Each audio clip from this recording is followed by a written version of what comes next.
So, Ron, are you inside and can we hear you? What was that? That was awesome. That was the Ron Bot 2000.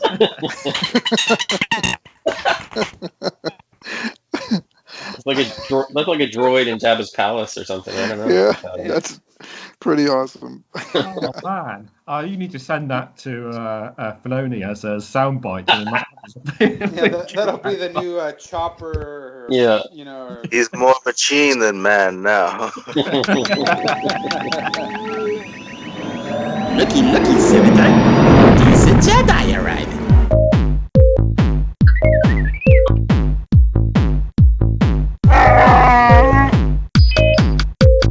I will sign no treaty, Senator.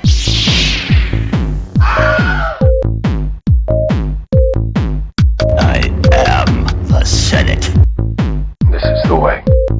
Okay, so hello everybody, and welcome to the December 2020 edition of the Star Wars Senate. And I am joined today by Tony, Will, Alex, God, I'm having a really bad, Ron, Matt, and myself, and Ricky. Ricky, because Ricky's in the middle, yes. Scott does not make it easy to say everybody who's here. So this month, I most expect we know exactly what we're going to be yapping about, but as always, we will go through everybody individually, one by one, and we will find out what everybody's been up to Star Wars-wise since last month. So I shall go in the order that it is appearing in Skype for me, and that puts Wiki first. Let me see, what are we doing? I'm still doing the Clone Wars. We actually got into the Mandalorian episodes with Satine and Obi-Wan, all that goodness stuff, and it's really cool revisiting that while watching the current episodes of Mandalorian. So it's good to bounce back and forth. Just enjoying Mandalorian. And you know what? I did get a couple board games. I had a birthday last Monopoly.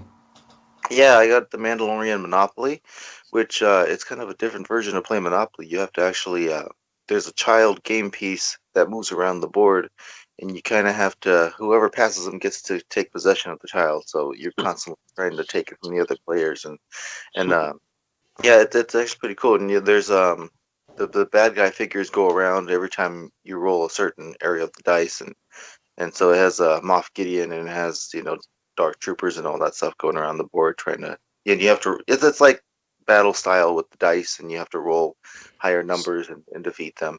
So it's not Monopoly at all, but they use the word Monopoly in order to capitalize and monopolize on getting you to buy the game because you think it's Monopoly. It's still fascinating. Going around the board, but like instead of buying hotels, there's no hotels. You just land on the spot, and they're safe houses. So it's like the planets from the show, and you have to, you pay credits to stay there. And so you have basically Mando's renting, to stay there. Yeah. So again, I'm going to go with it's Monopoly in printed name on outside of board only. It sounds like a turn-based game. Yeah, Star Wars game, which is cool. I'm not knocking that at all, but boy, it's refreshing because I have like another version of Monopoly. I have the episode 1 Monopoly, which is like traditional style Monopoly with hotels. So it's playing something else that's similar that is still Star Wars is actually a good good mix up there. And the cool thing though about the set, the money is they're actually plastic credits. So there's like how about the figures? What are the figures? What's the race? What's the cool race car? Is Slave One of the figures? No, you're Cara Dune, or you can be Mando. It's all the good guys from the show. I think you can be the IG robot. That would be probably the race car. And Grieve Karga. I think those are the 4 you can be. How about the Razor Crest? No vehicles. Rest in peace. Yeah, no vehicles. So it's just and then it's just like figure busts. The head, that's pretty cool. That, and then we also got Trouble, which is basically slap Baby Yoda on top of a traditional Trouble game. I like board games. Yeah, I'm a sucker But yeah, Star Wars Trouble, and then we have Star Wars Battleship and Star Wars, whatever, everything. Simon. So it's fun. But yeah, that's pretty much been it. oh, it sounds quite up to date. So it must have just come out recently then. It's got Moth. Oh no, Moth was in last. It was kind of after watching the first episode, if we would have played it before we watched the first episode of the new season, it kind of would have been a bit of a spoiler. So yeah, there was some cool That's stuff. true. Yeah, fair enough. Okay, next up in the list is Will. Hey, busy as always with Star Wars. This fall, or well, the past month, I guess, I did a sequel trilogy rewatch, and I sort of came away with some interesting insights from that, but I'll say that for another time. What else? Obviously, Mandalorian. I've been doing a deeper dive back into some of the EU stuff. There's a book that I have, and many of you probably already have it. It's called Jedi versus Sith, The Essential Guide to the Force. And that really does a good job of summarizing a lot of the stuff from the EU. So I've been kind of going through that as a baseline before I really jump into some like the comics and some of the older novels and stuff. But yeah, that's been a lot of fun going through that. My brother and I did some Star Wars Legion, probably not as cool as Monopoly, but we did some of that in I think late October, early November. And obviously then keeping up with a lot of the collecting stuff. So there's been a lot of Black Series Galaxy's Edge stuff come out. The Clone Wars Walmart exclusive stuff has been hitting. I just actually picked up 2 of the Mandalorian Loyalist figures that came. So yeah, it's this fall has been just all Star Wars nonstop. So lots of fun. I never did ask who won in the Legion game. So we were, my brother pretty much pummeled me anyway. He was the Empire. He had a lot of the bigger pieces. So he had like the Vader, the AT-ST. Yeah, there was no way we were. It's kind of thematic, I guess, in a sense. It's Empire versus Rebellion, and the Rebellion didn't really have much of a chance. We only had Luke on the board and a bunch of lame troopers. Rebel troopers. So yeah, he won pretty handily, but it was a lot of fun. And I also did pick up some more sets, some more expansions. So the next theme I want to build out is the Endor theme. And so I've got some scout troopers, and I've got some rebel commandos, and I've got to pick up. They have a model of the Endor bunker. So I have to pick all that up and get it painted, and then that's probably going to be the next theme we're going to do. Sounds good.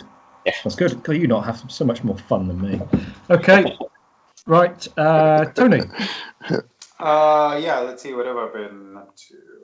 Yeah, I'll carry on from what Will just said. I've been, what happens with me with collectibles is I'll order stuff, months in advance, and then I kind of forget about it, and all of a sudden it starts showing up. And I think that's what happened this month. I had ordered some of the Black Series figures, the Walmart exclusives, and they all started showing up just barely these past couple of weeks. So what did I get? I got Ahsoka, the Mandalorian, and the Mandalorian Loyalist.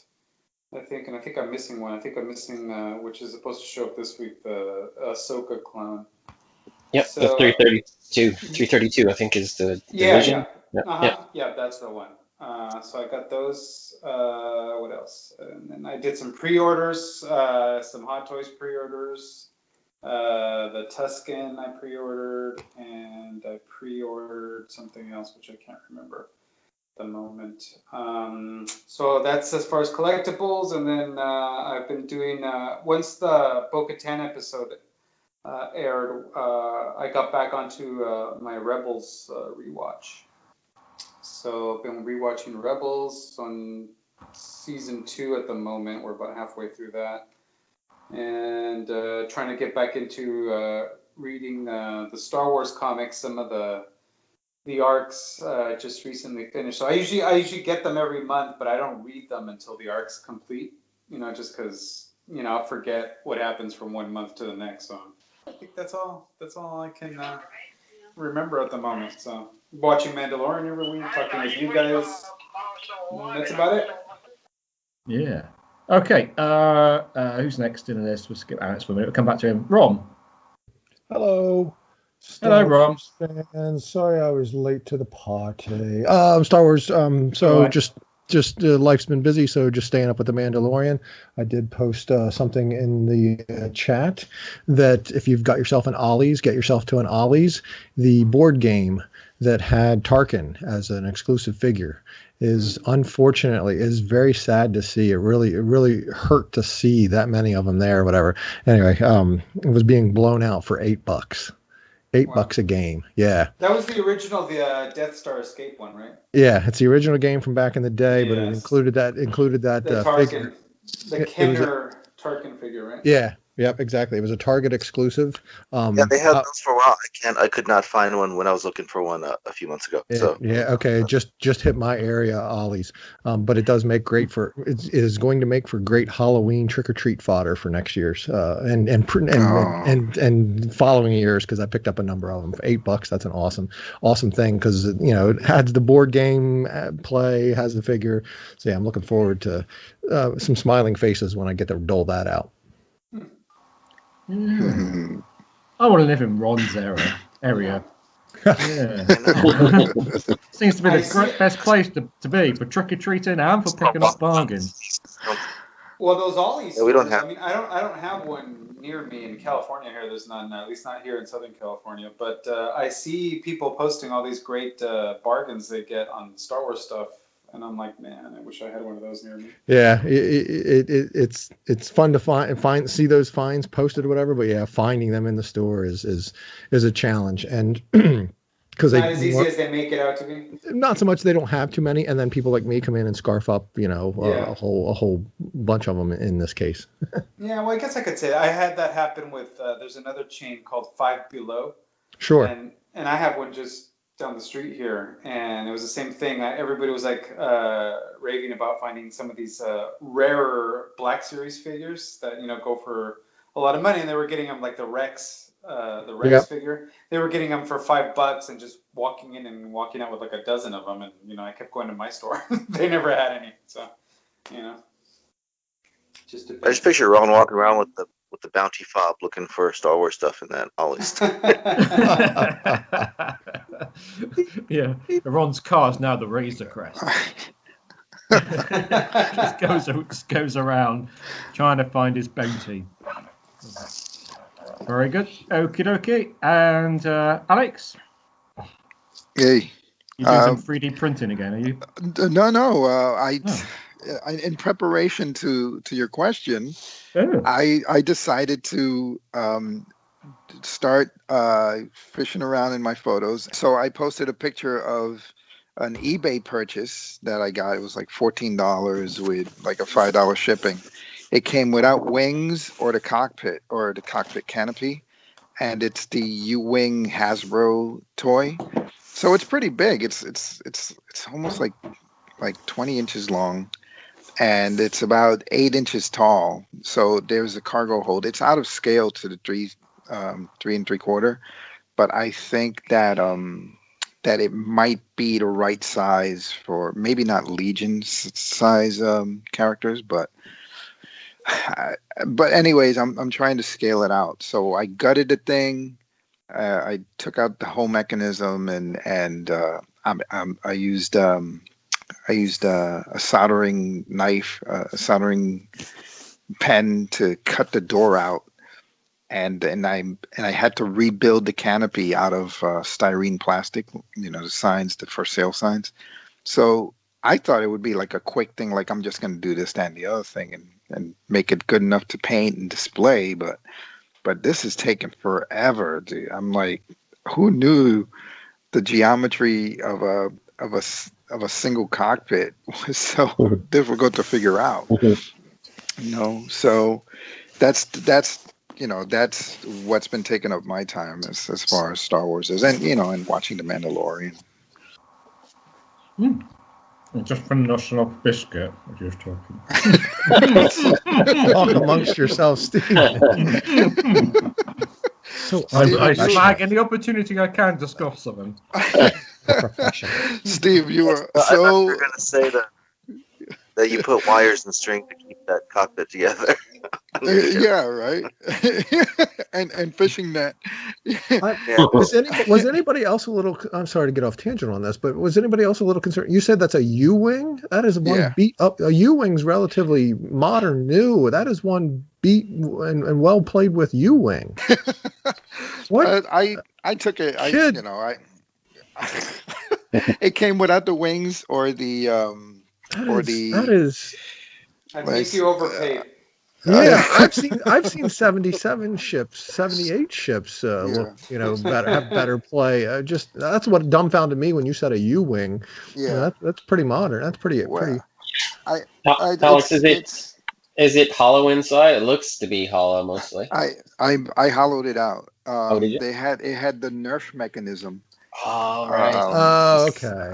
So I lost a few screws and I'll get you some. Well, I'm sure you found them. I was gonna say I'll get you some pics of my U-wing so you know what you're looking at. But I'm sure you can find all that online.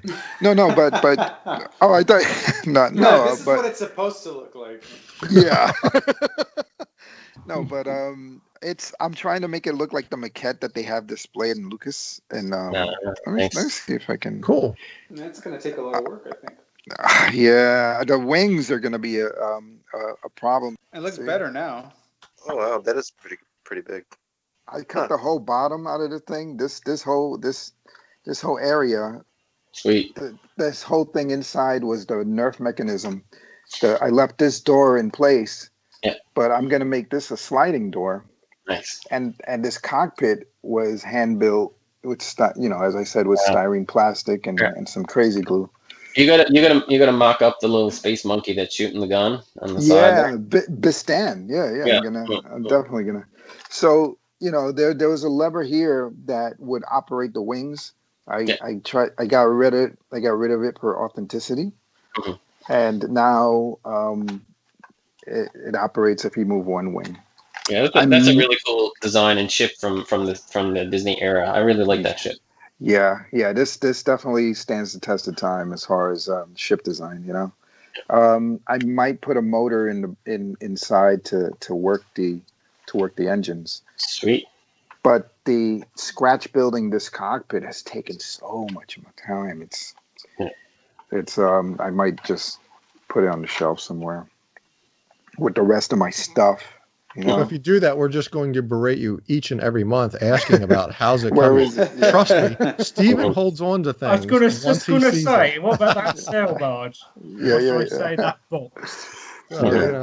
Until that bad boy's completed, you'll never hear the end of. Hey, how's the U-wing? Yeah, I'll definitely post pics. It's that was my thing.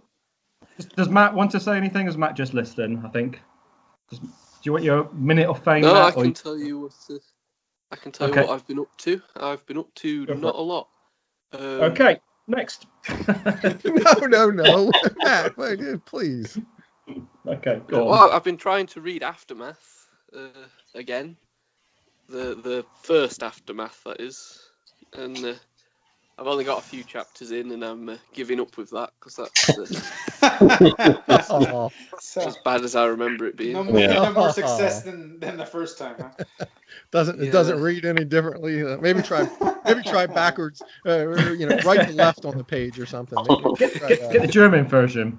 You're like, I've had some people. I've had some people recommend the audio book, though. That might be a better way to listen to it. Maybe I don't know. I haven't done Aftermath yet, but I would suggest that too, that it might help just because it adds some ambiance, music, sounds, different voices, and you don't have to concentrate as hard to try to keep track of whatever's going on if there is. Haven't done that one, but I've done other audio books and quite enjoy that way of taking in printed Star Wars. I was on a red eye flight one time, and I was listening to the audiobook of Darth Revan, and I figured I was going to go to sleep, but no, that was really, really well done. Captured you. Really well performed. So I would second that to perhaps go that route for Aftermath. Yeah, that whole Snap Wexley storyline was fun, but moving back and forth between the other characters is kind of confusing. Yeah, and I think some of the characters change species as well between chapters, and the fact that it's all written in present tense and he makes up words. It's just, and the sentences go on for paragraphs. I can't be getting on with it, really. I think it would be better to listen to it, because then you can speed it up by about four times and get through it in maybe a couple of hours. I don't know. Other than that, though, I read through the 2015 Star Wars ongoing comic series and Dr. Aphra and the Vader series and the Dr. Aphra audio drama that's all kind of tied in with each other. And that went from decent to awful, but you know, it's kind of to be expected with an ongoing series, I think, where you've got lots of different writers and they've got a schedule they've got to keep. But, you know, that wasn't too bad. I quite enjoyed some of the arcs in the Star Wars series, at least. I wouldn't recommend the Dr. Aphra audio drama. That was awful. But, I think you might just give up reading altogether at this point. yeah, I'm considering it sometimes. Or maybe just look at the pictures. Some of the EU. Yeah, the EU's where it's at. I don't know about this new stuff. I'm trying, but I I'm have the same as you. just sitting on my shelf, and I have not picked it up. I've had it for like 3 years, and I'm like, I'm gonna read these, and I haven't did it yet. But I'm currently rereading that again. I just love those stories. I still gotta get through the Mind's Eye too. I was going to say I can't read things that aren't real, but then none of it is. So so it doesn't matter if it's EU or canon, does it really? Only in your mind. But The only trouble in my mind with canon stuff these days. Not my trouble with EU stuff in the first place. Okay. Right. Yes. Okay. Excellent. Thank you, Matt. So I haven't got nothing to say, so I'm just going to skip over myself because we'll be here. Wait. No. You have something that you did. You did your last month. Sorry. You said the holiday special. Yeah, I put that into into the back of my mind. Yes, we watched the holiday special. Yes, online together. Myself, Ricky, Ron, Irina was there as well, and it was it was everything you hoped it to be. It wasn't. I mean, I've had how many years now? 30 years of hearing about it, so I was expecting quite a performance. And it wasn't anywhere near as bad as that. Not that it was, something you're going to keep watching every day. But the story, as I said before, the plot itself is quite sound. It's quite a good idea. But it's, the budget is low. And the acting is, I don't know. I mean, Grandpa Wookiee is just dodgy as heck. And the first 20 minutes are still just Wookiees grunting at each other, so and with no subtitles. Jesus. So yeah, I'm sure for live action Star Wars on TV, they had a smaller budget than the Mandalorian has. Slightly smaller, slightly. I think I'm surprised at the low budget they had. They managed to buy so much junk for it. I mean, they put a lot of effort into it. I mean, there's a lot of effort gone into the production in terms of all the different levels in the house, and having all the shelving and stuff full of ornaments and bits and bobs and stuff. I mean, there's a lot of stuff there, really, when you think about it. And all that, yeah. TVs and microwaves and washing machines. So there's a lot of effort gone into it, but it just all looks substandard, I suppose. But I think the plot idea was good. The idea of getting in some of the celebrities and stuff in there, but it's just weird. So which one's better, that the Lego one, Steve, in your opinion? Well, I mean, goes without saying. The Lego one is better. The Lego one's quite good. I recommend people watch the Lego one. But yeah. I think Ron. Right. I think I think Ron. I have also watched the Skywalker Saga documentary, as everybody knows. So, we'll probably come to that as time goes on. But we will move on to The Mandalorian, I think, because that's what we're going to talk about. I haven't seen it yet. No, I realised when I was looking up, we actually have since the last Senate, we've had 1, 2, 3, 4, 5 episodes. Yeah, we only watched the But first one. yeah, so but we're most likely not going to talk very much more other than about the latest one, I imagine. So what did what did everybody think? I suppose is so far on the latest episode. Should we go around the table? Have your 30-second review, shall we say, of the latest one? Then we'll go back in time, I think. So, Ricky. Oh, it was predictable. I kept saying like this week they're gonna take them, and it's gonna end up being like get the gang together and let's go rescue the kid. All the Force stuff I thought was pretty cool. Sitting on the rock and all that stuff, and then seeing Tamura back, that was awesome. I'm not sure what's going on with the armor. It doesn't seem to fit anyway. But yeah, no, it's ramping up. There's only 2 episodes left, I guess. So I guess we'll just see what happened. Yeah, that's it. Tony. The details. Yeah, well, let's see. First and foremost, as I was watching it, I was really, really enjoying it. I loved it. But as Ricky said, predictable is the word I'd use for it. Because, I mean, throughout the season, there's been lots of predictions being thrown out. And it's like they all came together in this episode. It's like the baby was taken, Boba Fett returned and teamed up with the Mandalorian.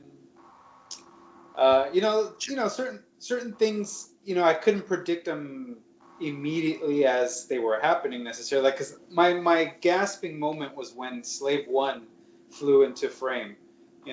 Like that just really did it for me. Seeing Slave One fly into screen really excited me. So I wouldn't have necessarily predicted that would have happened. Just then. But I think we all kind of figured he'd be coming back. The Razor Crest getting blown to bits was not as predictable as other things. Wait, what? But yeah, sorry about that. Not totally surprising. I mean that ship had seen. I think we squeezed every bit of vehicle we could have out of that thing. I think it was time to put it to bed. So, but yeah, the episode was a lot of fun. I thought it was pretty exciting, and can't wait to see what's next. Will. The last episode, I liked it. I did have some nitpicky things with it. One of the things I guess that keeps coming up for me is just the cheese factor. Like I just some of that was off the charts for me. But as a lot of people say it's like going back to the 90s with your in your backyard with your action figures, and it very much was that. Lots, it was, and it moved. The pace of it was very quick, and I think it was necessary to do that. Obviously, they're setting up the next 2, and they're capturing the baby. It was cool to see Boba Fett back. I'm not gonna lie, it was pretty awesome. But yeah, I think I've struggled myself with the tone sometimes of this show, especially a couple episodes in this season. But I think once I usually go back and watch it a second or third time, it doesn't bother me as much, and I just kind of go with it. But yeah, the tone, I'd be interested, and we can talk about this later, but I'd be interested to see what everyone thinks about comparing this season to last season. I know we're not done, not quite done yet, but I'd like to see if people like season 1 better, or do they like this season better? Because this season seems the theme of it is cameos and characters coming back from Clone Wars. And while I love the Ahsoka episode was probably my favorite of the batch, but I'm curious what people think about the cameos and how that impacts the Mandalorian's arc and the show in general. So I'm getting a little bit ahead of myself here, but no, I did like the episode, and looking to see how they wrap this up. Right on. Matt. Well, I thought it were all right, that episode. It was fun. I liked seeing Boba Fett again. It was a bit strange that he didn't quite fit in his armor anymore, but that may have just been the costume he was wearing underneath. I don't know. I don't know if we'll get to see him wearing the proper costume like he did in Empire Strikes Back, or whether we're just going to have him dressed like that for the rest of the season. I don't know. One thing I am a bit disappointed about is the fact that I'm assuming the Mandalorian's pulse rifle has also been destroyed, because that was one of my favourite parts of the series. Yeah. Yeah. But no, I'm to be honest, like everyone's saying, it was very predictable of where it was all going. I think we all kind of predicted that Grogu was going to get captured by the end of this episode, and that was where the series was going. But yeah, so it's just really a setup episode, isn't it? But I thought it was very good. I give it a 10 out of 10, like the last episode as well. Okay. Rob? Well, where to start? The Mandalorian. So I know it's fresh on everyone's mind because we just watched it. But yeah, since our last Senate, we've had a number of episodes of Mandalorian, a number of chapters dropping, and so much quick, good story in all of it. The Frog Lady and meeting more Mandalorians. You know, we're skipping over Bo-Katan and catching up with a Mandalorian crew and helping them not only seize a bunch of weapons, but seize a bunch of weapons in a ship. There's an arc there that I can't wait to see more of, because she's obviously after the Darksaber. Whether we get to see that here in this season, I agree that things are moving so quickly and kind of a bit jumpy here in season 2, but I think we take the Mandalorian as a whole once it's finally complete after, let's say 8 seasons or however many they want to give us. I think there should be some good stories, some good through threads that will really come to appreciate. But right now, there's a lot out there. He gets back to Navarro and they go attacking that base or whatever. There was I can't remember now what was learned there. There was some good, a very small brief snippet of they watched Dr. Pershing, like a hologram or, like a voicemail or something or whatever. There was a lot in that episode. Obviously the Ahsoka episode, her being back is just, it's so great to have Star Wars on my TV every week. I definitely can nitpick with the best of them in terms of some of the things that have transpired and some of the things that have happened. I've done that online just to not to be critical of it, but to talk it out. That's I do hate the online sort of questioning of things or posting things, because people assume it or read it as an attack, or, oh, you're being negative Nelly, or, oh, the show's not for you kind of thing. And it's, no, I'm putting it out there because I need to discuss this. I need to, I want to hash out why Ahsoka just, attacks the Mandalorian out of the blue. It's not very Jedi-like, not very Ahsoka-like to just double blade, attack him for seemingly no reason. There's obviously more to be done, could be into that. This most recent episode, floored like everyone else. I do love how they're able to keep the secrets, that when the Razor Crest goes, as someone who backed it, my jaw dropped. I was like, okay, they just did that. And that was, I don't want to say it was awesome. It hurt a little bit, but, I love that the show is, will do something like that. It's neat. It's challenging. And it makes you think about things, whatever. Fett being back was, I think we all kind of pretty well knew that was coming. I did, I don't want to say I'm not a Fett fan, obviously a Star Wars fan, so I enjoy Fett, but there are those fanatics that absolutely love Fett, and seeing some of it, and once he gets his armor on, I'm so happy for those fans, because I know they were just going to go gaga over him becoming, him being back. Once he found his armor and he puts it on, and that scene shows him with, I forget, there's like a wipe or something or whatever, and you see that it's Fett with Fett's armor. Everybody, I just was happy for those fans that were going to go gaga over that. I did wonder when we saw the Slave One, I wondered at first, I wonder how many people, obviously we all know it now, we've seen it or whatever, but did you know it was the Slave One right away? Or the way they framed it, it's that style ship, but we wonder if it is. I mean, obviously, I guess it's kind of obvious, but when I watch the episode, I kind of think of the way it's being filmed and framed or whatever. You couldn't quite tell the colorations. I do wonder, where the heck was that thing parked? He didn't park it in a manner to know that he was going to be, not able to come back to it right away. Wasn't like he parked it knowing he was going to be gone from it for a while. So yeah, there's some good story there behind that. But very much looking forward to the next 2 episodes and seeing what they wrap up and what they continue to leave as, because they can't possibly wrap up all the threads. So that makes it exciting for another season of this good show. So yeah, quite happy with it and can't wait to see more. Okie dokie. And last but not least, Alex. Alex. Hey. Oh, hey. Sorry.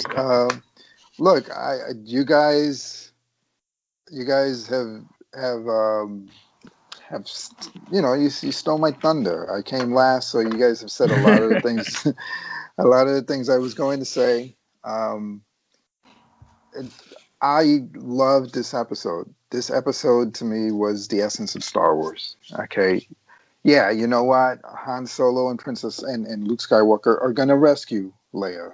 She's gonna get the Death Star plans. She's gonna destroy the Death Star. That's predictability, right?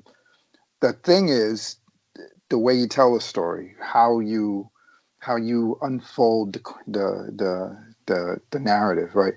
So the Razor Crest getting blown to smithereens.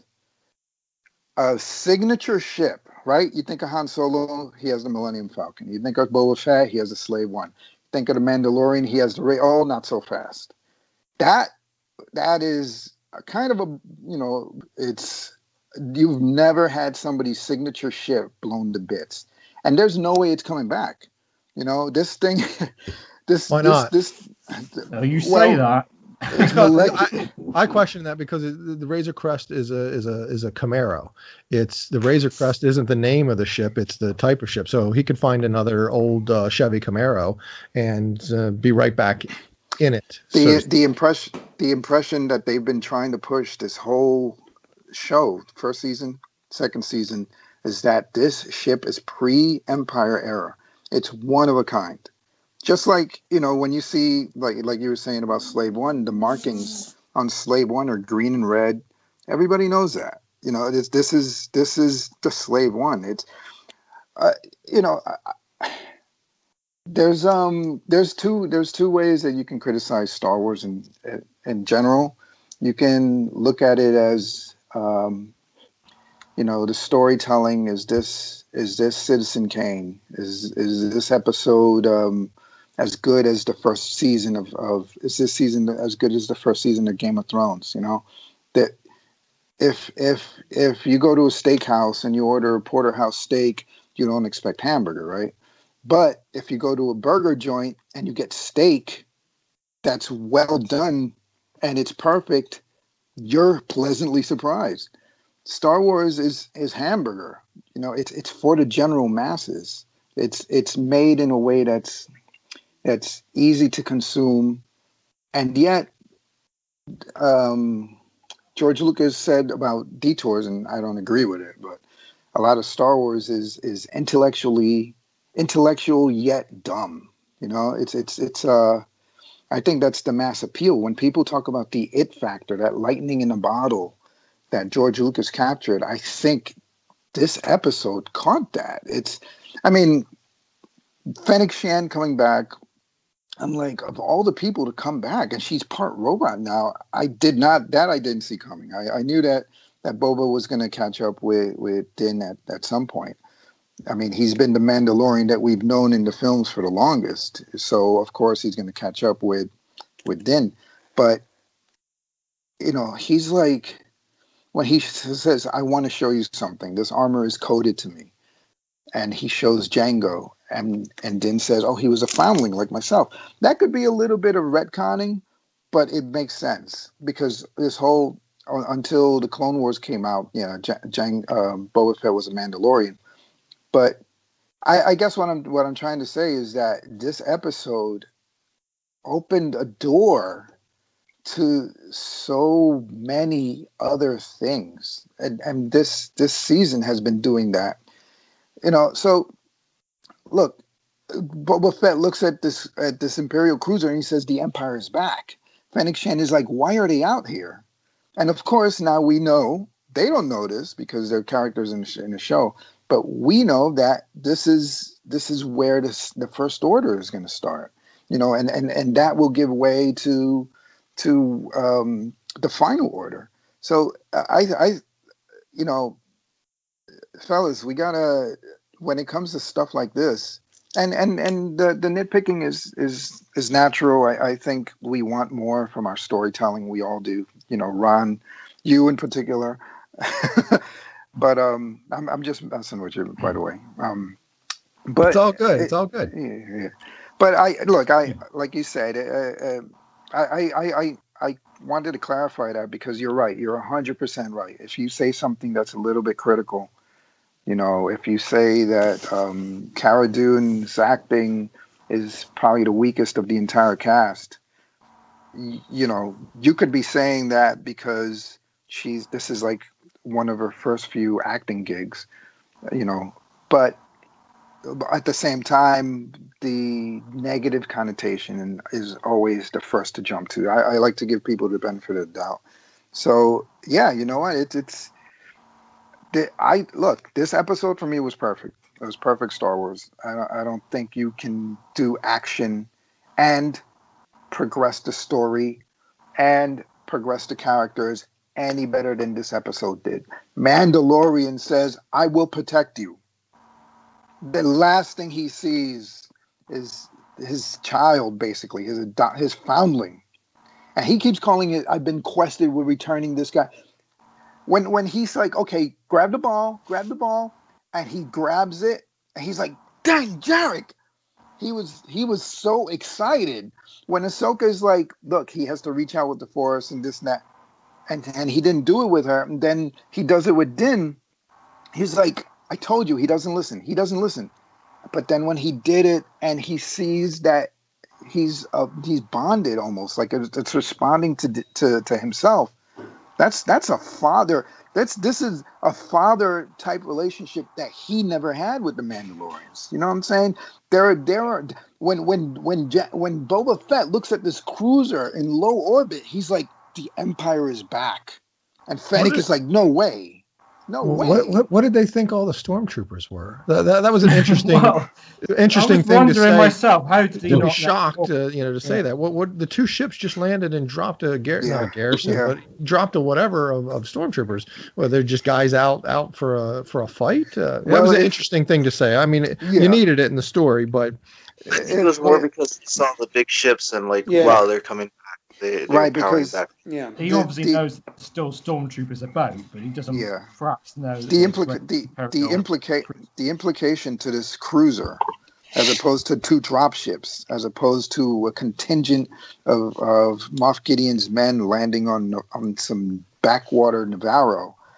This cruiser needs upkeep. This cruiser has a support system. This cruiser has a staff of maybe 1,000, and they're not wearing that dirty, dingy, disgusting armor. This is polished. This is high grade Imperial professional soldier stuff.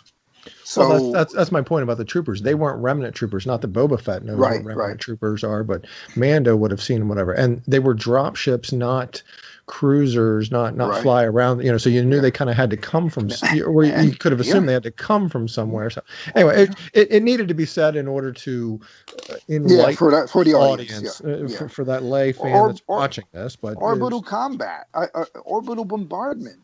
That's what that was. That was one of the big guns destroying single shot.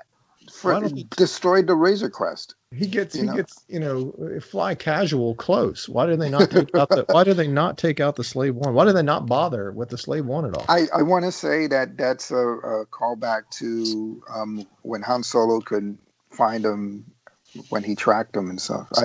I guess it speaks to both. Yeah, because he did get danger close. He got shield close. Well, he said I was going to do a light follow or something, and then he's up there reading the serial number off the cruiser. It was up in their gills. Yeah, and that was like I say, there's some liberties and there's some parts of it just like, I need my Star Wars story to be a little bit better at things. It needs to happen that way, but the director by committee, as much as everybody lambasts the movies, this is why I say the show gets a pass sometimes. They're it or otherwise okay with it here in this TV show. And it has to happen. You know, having it in will bring some depth, bring some differences, and bring some entertainment. And sometimes it'll hit, sometimes it'll miss. But yeah, having some of those things because of the directed by committee type of thing is gonna take place. Somebody said it with regards to the troopers. You know, seeing shiny troopers in daylight, George figured out a way to do that in the bright desert sun so that it didn't look like cosplay. Now maybe that was because of camera and film and frame rates versus today's high def, but the shininess, the sun glinting off of those guys, it was fanfic at times. Because is what it is. You know, they spend a little more time. Right, they could have done something. I don't know what, but I would like. I guess that's what it is. I'd like to see something done to not do that. Yeah, fanficky. To that point, I mean, they should have dressed up. I think you just said it, Ron. They should have really dressed up. They should have did something with that environment because, I mean, it looked like, what was it, the 60s Star Trek show with that guy in the lizard suit? Yeah. Like that's what it looked like to me, and that's what really I found jarring and really sort of took me out of it. In regards to that, like they should have, I don't know, made a second sun or purple sky. I don't know, just to kind of, I guess it wasn't in their $10 million budget, but right, a filter, unbuff this trooper's armor or something. Right, we're spoiled. We're spoiled by seeing cinematic Star Wars over and over, and high, you know, very good quality animation that when we see, you know, we know good Star Wars when we see it in terms of not story, but visual cues and elements. We've been entrenched and seen it 500 times that, you know, when we see this in TV, it just takes, like you say, it takes you out of it just a little bit. On occasion, the whole episode didn't look bad, but there were just some shots that were just like, and even if you go back to Force Awakens, like look at the beginning of Force Awakens, those exact landers with troops drop down in Jakku. It's at night. There's partial light flicking around. Like they made that work, right? And so, I mean, if you want to compare and contrast from that show, Mandalorian show that we just watched, to the Force Awakens, like you can see, like I said, lighting, the atmospheric effects. They had smoke going around. Like you just bought it more, right? It did some things. And I thought the same thing at the end as Moff Gideon's walking around the cruiser. There was just something about the hallway. Yeah, that was, now granted, it was definitely a set. It was a smaller cruiser, but whatever George did, or whatever the cinematic scope, or, you know, whatever those tricks are for cameras, or whatever, is very evident that, like you're saying, Alex, it was a set. It didn't have a scope. It didn't have a vastness to it. I was thinking, do you just walk around the same corner 3 times? Right. You know, that kind of thing. Exactly. But do we really need to see that? Was what I was also thinking. Do we really need to see him walk down a corner and turn the corner 3 times? But I mean, this is very much nitpicking here. So we're getting getting hung up on those things. So I'll steer it in terms of to the storied aspect of things. Whatever somebody asked about his pulse rifle being gone. By all accounts, the way that thing was blown up and the Beskar is about the only thing that lasted or whatever. It seems like the pulse rifle could and should be gone. And I contend that from a storytelling point of view, that it kind of does need to be gone, because if he has that thing and can disintegrate anybody, you know, with that thing whenever he wants, it could be a very easy, well, wait, why doesn't he just use that weapon to, you know, scope out Moff Gideon and disintegrate? You know, it could always be utilized that way if it continues to exist. So I think it was a clever way to finally, you know, it was a clever way for him to no longer have it. You know, by getting the ship pull back the power. Right. Pull back the power creep on the Mandalorian. Yeah. He says, he's like Baby Yoda. You're too powerful. I can't train you. And then next thing you know, he's being stolen. It's almost like the filmmakers or the Robert Rodriguez or the writers, they were saying all this stuff that you think is overpowered, that's going to be to the advantage of the Mandalorian. We're taking all of that away. The Razor Crest can take a beating, like you said, the disintegrator. Then Jaren looking at the crater that used to be his home, basically. Well, and that's crazy. To your point, they They did just that. They did just that visually and in that episode because they made it a point in evaluating the story and looking at it. They made it a point to do this. All right, she puts her gun down. I'll lose my jet, or lose the jetpack. She'll lose the gun. They did that specifically so he pack because he kept running up that hill after that was a bit of a contention and a nitpicky thing of just put your jetpack on, you can get up to the hill quicker, you can do a lot of things, but they made a very it's a storytelling device. They made a very, very pointed story point to show that he took it off. Why he couldn't run up the hill 100 yards or run 20 yards to get your jetpack, and the thing's remote control. So there's a little bit of things, but right, it's a power balance. It's they have to do some things to. It's like the birds. He keeps using them, but yet he keeps restocking them. It's like Boba Fett's rocket or the jetpack rocket that we keep. They see it used over and over again. Obviously, there's an ammo store somewhere for the things, but it's not like he uses it over and over again and never had a chance to get back to the ammo closet. But yeah, some of those things. But it's a power dynamic that needs to have taken place so that we can get some oh no moments of. Or where they keep getting the Boba Fett rockets. Well, his is specifically looked like a Fett rocket, whereas I thought the one Din had did not. But how about the knee guns? Was that a new thing? I'm not a Fett fan. Is that knee guns? That was the first time, yeah. Okay, cool. First time it's been used. If you actually look at, I got a high-end couple Boba Fett statues, and they're there. Okay. But, it's the first time we've ever seen it. I don't think I've ever seen it in the comics. No. But no. Yeah, that's what I wonder. I ever remember seeing it. Yeah. Wonder from the true diehard Fett fans, Amanda, was that a thing or was that new to them? Sounds like no. And then had you ever seen them used before? So very cool that they found a way to not keep those folks happy, but give them an extra smile, so to speak, whatever. Me, the lay Boba Fett fan, just thought it was cool. It was like, oh wow, what? But then I start to wonder. I wonder if the Fett fans are just dying seeing that kind of thing, just loving it. So very cool to know. What else did we lose in the Razor Crest when it blew up? We lost his gun. Nero. The droid. Yes. The carbon droid. freezer. That's what I was thinking. I was like, I guess he's not coming back. No. The refresher. carbon. I was wondering. I was like, I hope he had refresher. already delivered all his frozen bounties, because otherwise, if he still had somebody hanging around there, they got. You would suspect he would, right? I suspect he would have done that all season one to cash in on those. So I don't think he has any of those. But right, his weapons store. All his weapons, yeah. How about the birds? Like I just said, so his armor. I'm going to put my neck on the line here and say that he's got stashes in places, because any good bounty hunter would have stashes hidden elsewhere. The coverts, right? Yeah, and another ship sort of stash somewhere, because you know that at any point in time you might need extra backup and or another sort of bang of a ship in case your main one gets. Think we see him in his new ship this season. Well, what's to say that Boba Fett don't get killed and he nicks the Slave One? I say no, of course, but yeah. But I'm of a no standpoint. Yeah. I think they're setting up a Magnificent Seven kind of thing. He's kind of building a crew, kind of building people that owe him or would, have seen and don't want the Empire to be back, blah, blah, blah, blah, blah.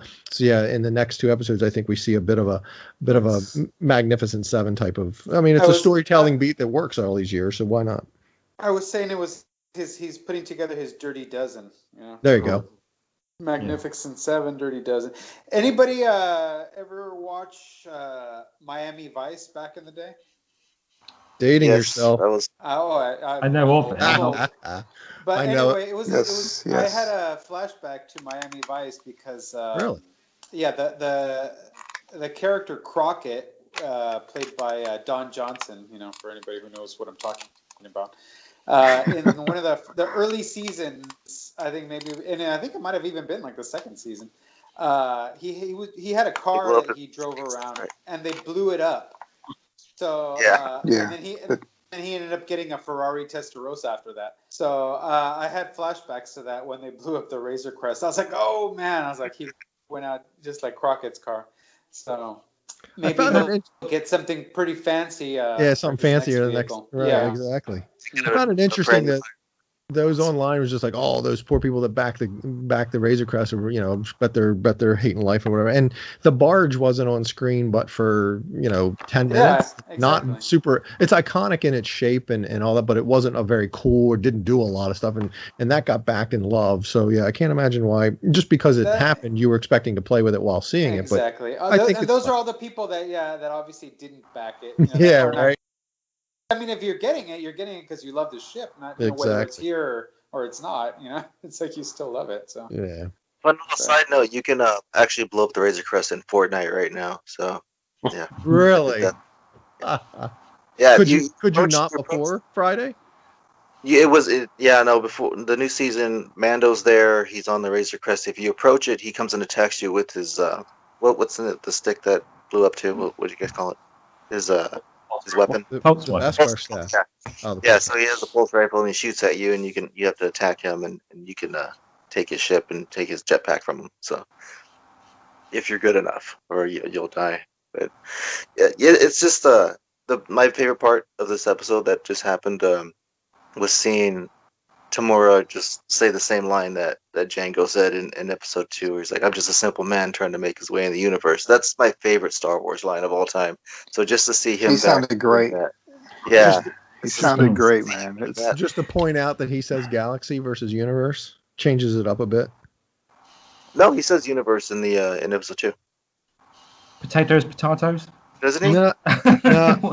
So Ricky, Yeah, I'm not well versed. I'm reporting what I've seen online or whatever that he said or whatever the original's universe and he says galaxy. But still, it was very cool that he did it. And it doesn't have to be the exact same thing. It was a kid, kind of repeating what his dads would say, kind of thing, whatever. And I could see him getting There's a lot worse he could have said. Getting it off, whatever. But it was definitely it was definitely fun to hear him say it for sure.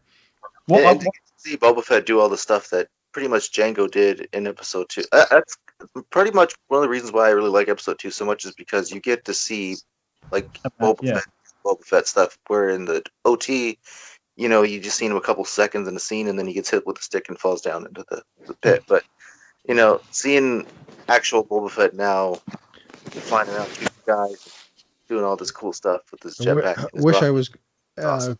Able to find it. Somebody also took what Boba Fett pulls up, that's like the receipt of his arm or whatever, and translated the Arabesh. The chain code. Yeah, thank you. The chain code, and translated all that chain code information in there. And there's some fascinating something about Conquer Dawn and there was some neat stuff in there. Foundling is like first, and then something Conquer Dawn. Yeah, that was well played on the EU, I guess. There was some books with Jango Fett talking about how there was a civil war and he helped out, all that stuff. It was something about the seasons, seasons. There was a guy Jas or something like that. Jas was Maria. Yeah, and I guess one of the symbols that on the thing he was reading off said Jas on there. So wow, Jaster Muriel. Jaster Muriel, Journeyman Protector was the original origins of Boba Fett. Yeah. Wow. I've got to interject. No, I haven't said very much, but that's all right. And let you guys talk. But what I've got to ask is, and it's the question we've been yapping about, is who is going to come to Grogu's call through the Force? And we'll assume that it's going to be a Force user for obvious reasons. Be the obvious, the 2-to-1 favorite, Ezra? Is it going to be the, as I say, the 100-to-1 favorite, Luke? Or is it going to be my new favorite, but probably very unlikely, Mace Windu? So we record it here now, and then we can play it back, and we. Well, I think you need to add one more that is or some yet on. Oh yeah, or yet somebody random. Yes. So we got 4 choices. What was the first one? It's the one you can't forget. Ezra, Luke, Mace, or other. Somebody other. Master A.N. other. Yeah. I'll be on record for Mace. I think that's interesting. I think they could do it. I think they could do it secretly. Let's go round the board and get everybody's prediction in not who they want, but who they think it's going to be. So, Ricky. I don't think anyone's coming for him. I don't think he's going to be worthy of being trained. I think whatever happened with him on that mountain, I mean, they kind of called it like with the Ahsoka episode where she's like, yeah, there's something with him, and I think they're just going to use him as a tool, and maybe a Jedi might show up and decide not to train him. I think the whole thing of the show is him and his relationship with the Mandalorian, and finding out that his path isn't the Jedi path. His path is, not being a bounty hunter. Like I don't even consider Din being a bounty hunter anymore. He's kind of on this, more of a righteous kind of path, restoring Mandalore. I think they might go towards that, that aspect of it. The other thing I was thinking of is that by the time somebody does turn up, they would have gone from that planet anyway now. So, so they just turn up and go. They have to leave a little note, wouldn't they? Sorry, missed you. Had to go get Grogu. Okay, Alex, who do you think is going to turn up or not turn up? I think personally, I agree with Tony. I'm sorry, Ricky. I think the Mandalorian should be its own thing. When I heard Thrawn mentioned, I was like, I know that a lot of people got shivers up their spine, but I'm ready to move on. So I would like for it just to be Mandalorian, and it's just you and me, kid, right? But Luke is the most likely one, and he'll show up at the end of season 2 or whatever, and it sets up his academy. Live from Act 2. Yeah. so it'll be like, you remind me of someone I knew a long time ago, and he picks up Grogu and he gets into his New Republic ship. And he takes him to the training area, and then we find out the fate. We find out the fate of baby Yoda in the sequel trilogy. They've been really good at touching all aspects of Star Wars with the Mandalorian.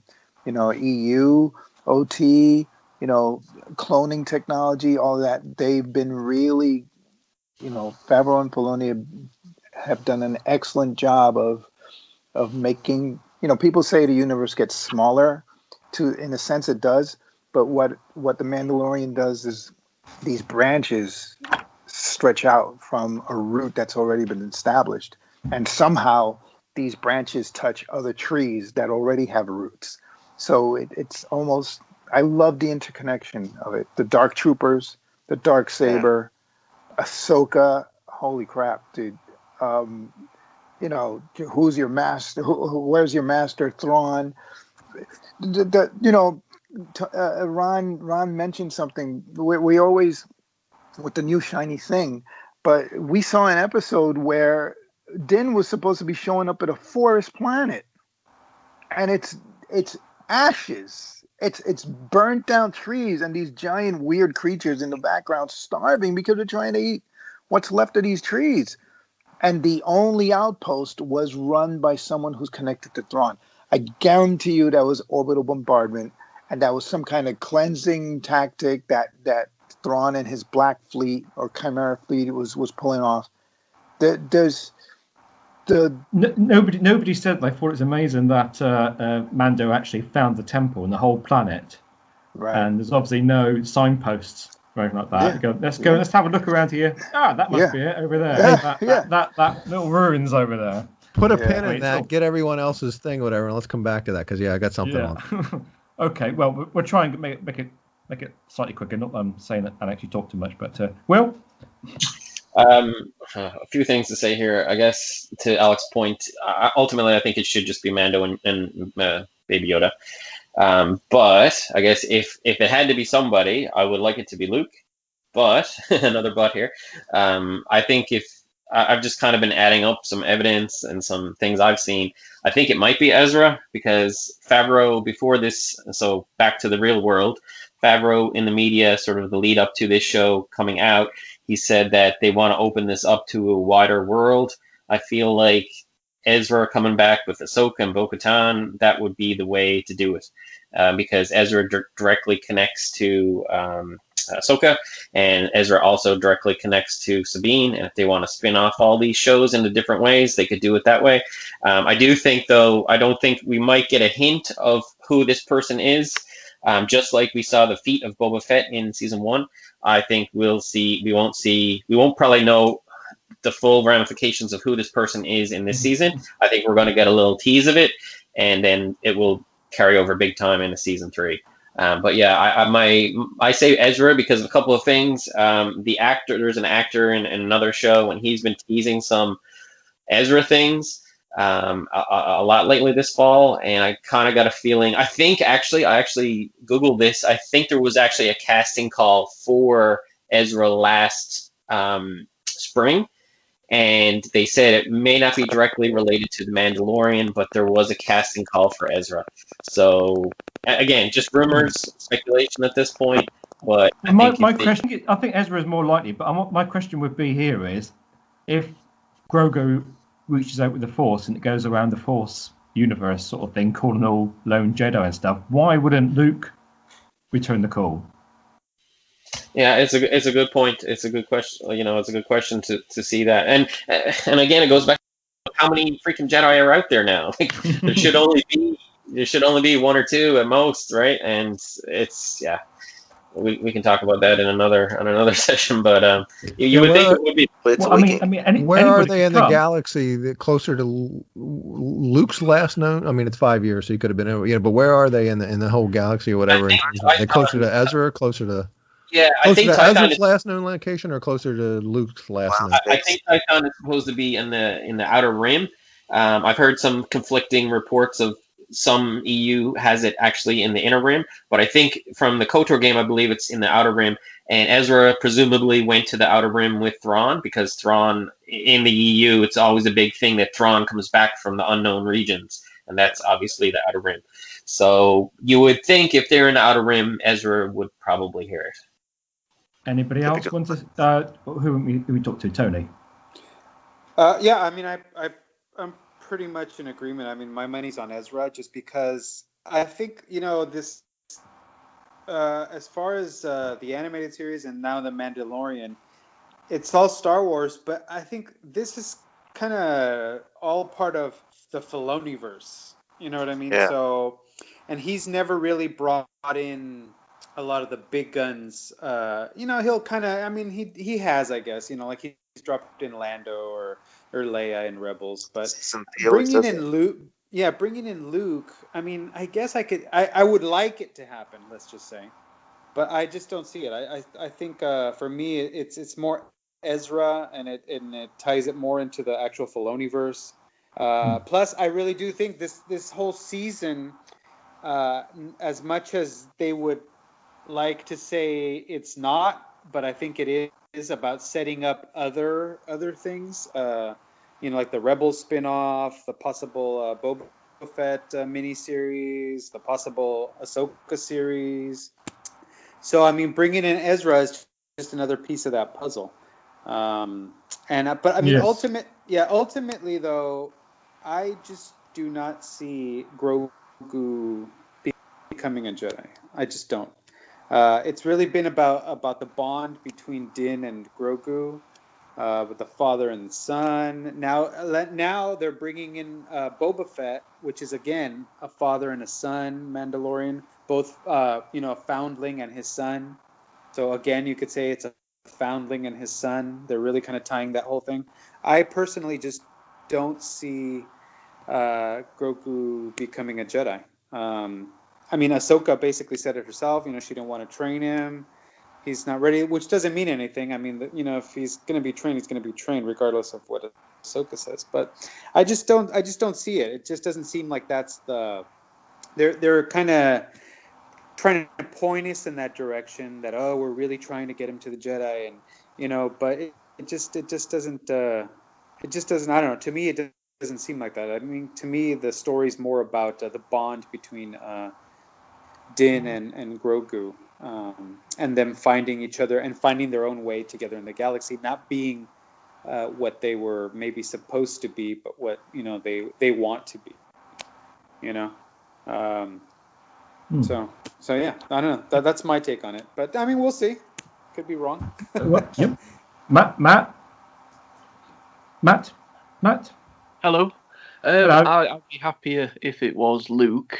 Obviously, I think everyone would, but I can't see that happening. I don't think there's any real story there, so I don't see why they'd bother.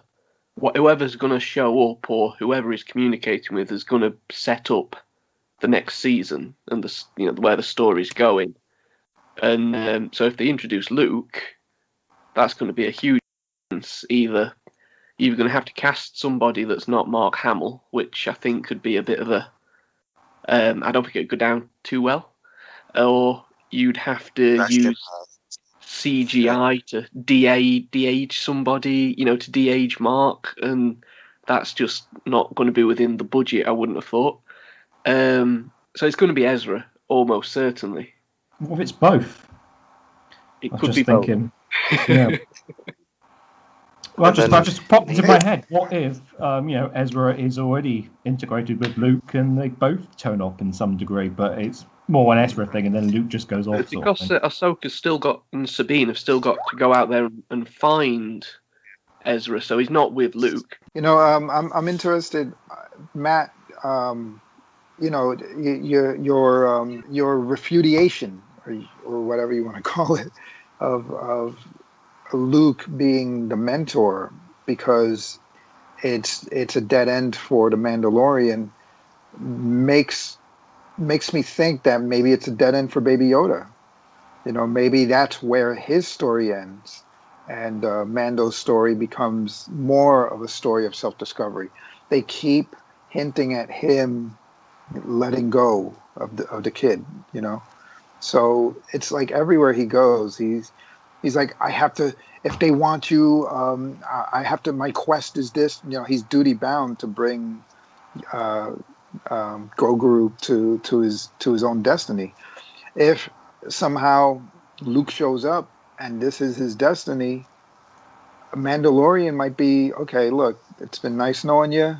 I've grown, you've taught me so many things, and now we go somewhere else with the Mandalorian. You know what I'm saying?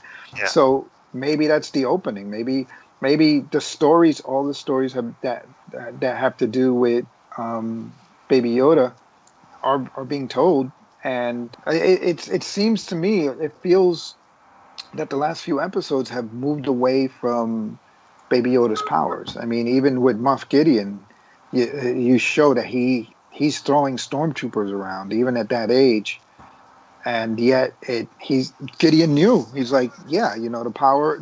I know that the problem with you using your powers is that you fall asleep. Oh, it's cute little baby. And then he put him in those tiny little manacles, which was cute, which is weird. You're shackling a baby, but those are the cutest shackles I've ever seen. I'm assuming that they've got some sort of force repellent on them. Yeah.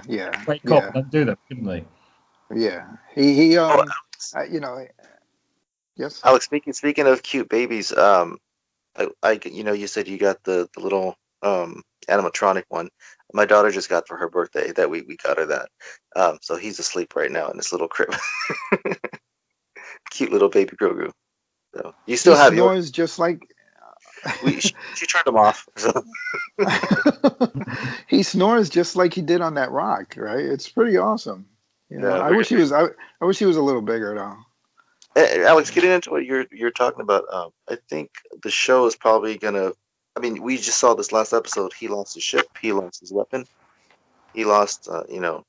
This show is him moving on from his former life. So he's no longer really a bounty hunter anymore. He's going through all these changes that are building up to. Maybe he has to let go of Baby Yoda too. He has to let go of Grogu so he can become the Mandalorian that he's supposed to be.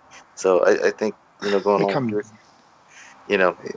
There's it's kind of bittersweet, right? It's at some point he knows he's been having to deal, and I think secretly he was glad that Ahsoka couldn't train him.